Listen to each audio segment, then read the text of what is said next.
Daniel Wright, Arkansas State, from Tennessee. Nice kid. I think he was our first kid from Arkansas State.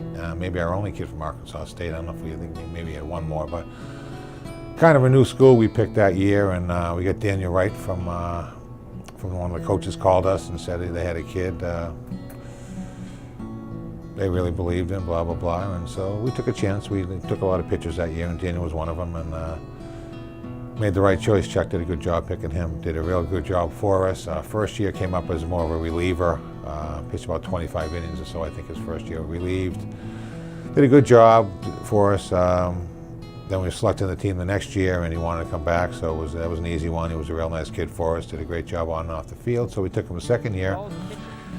And I'm glad we did, because he came up, that was 2012, he did really well for us. He started, was 6-0 that year, was the NECBL All-Star, pitched in the All-Star game. We won the championship that year. Daniel was a big part of it, and really matured from his first year with us to his second year, and that was the most impressive thing to see when these kids do that. And in Daniel's case, we could see it firsthand because he came back to us for another year and did very well, and went back to school and lit it up, and was not surprised at how well he did.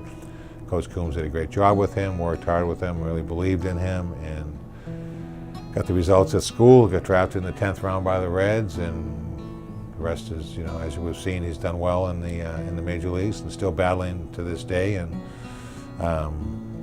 very proud of him and wish him well. And I know he'll be at spring training this year, battling for another job, and he'll get it done. He'll get it done. So very humble, very polite, very appreciative of the opportunity that he had here. Came back the second year and was better than before. He looked at that as another opportunity to get better and get better as a player, and as well as have fun in Newport in the summer. But he really took it upon himself to get better, and the 6-0 regular season record, All-Star appearance, etc. Showed that he worked hard and he got results. Yeah, the first Newport Gulls 9-inning complete game of the season. Of course, you had a 7-inning complete game against Sanford earlier on in the season. And here in this big game one, Danny, getting the win here tonight. Thank you. I just tried to go out there and give the team a chance to win. I mean, the guys got runs, made plays behind me, and can't ask for a better way to go out.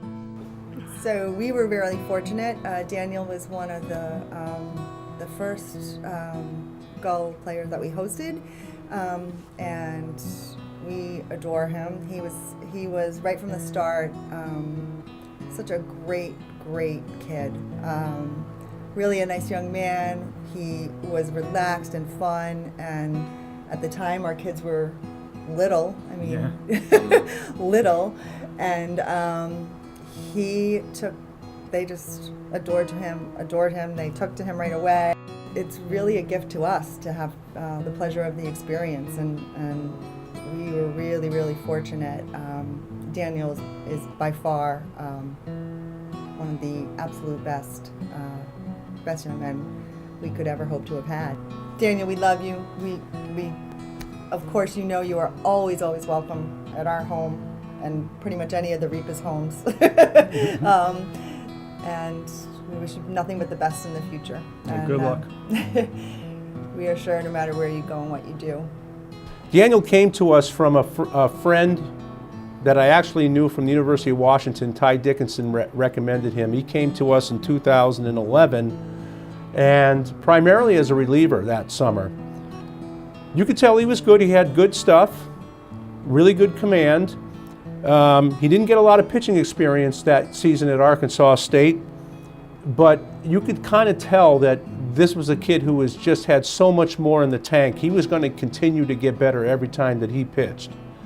So going back to Arkansas State that year, he had a very good year. And coming back to us in 2012, he was a different guy. You could tell he made that jump. And a lot of that comes from confidence. And for him, an opportunity to pitch at Arkansas State. So in 2012, he was an ace on a staff that was very good. That team was rated #1 in the country by Perfect Game Baseball. So he was pretty good. I mean, he was 6-0 that summer. He didn't get beat. His ERA went up, but you could tell then that he was coming into his own. The thing about Daniel Wright is every time he went out on the mound, you knew you had a chance to win.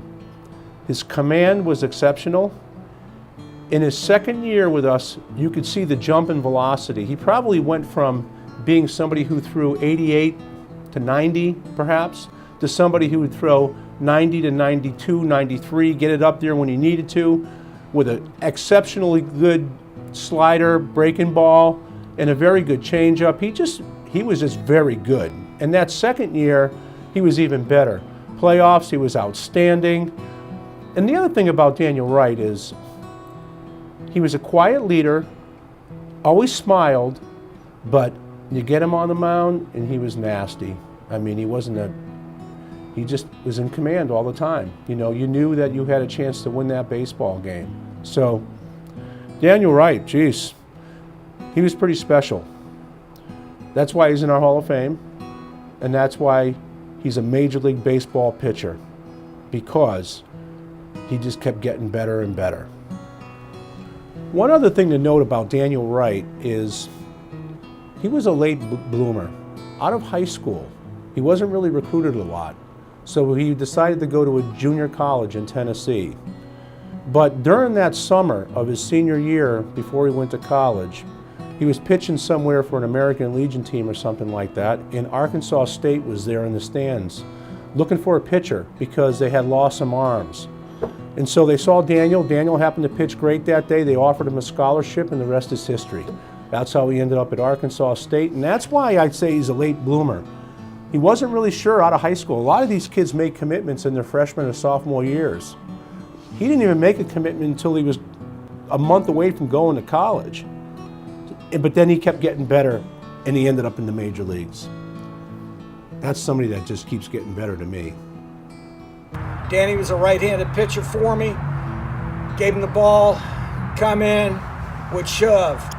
Had great stuff, just knew how to pitch, had a heart of gold. Thanks for letting me be in the dugout with you, Danny. You did a great job, buddy. Congratulations on the Hall of Fame.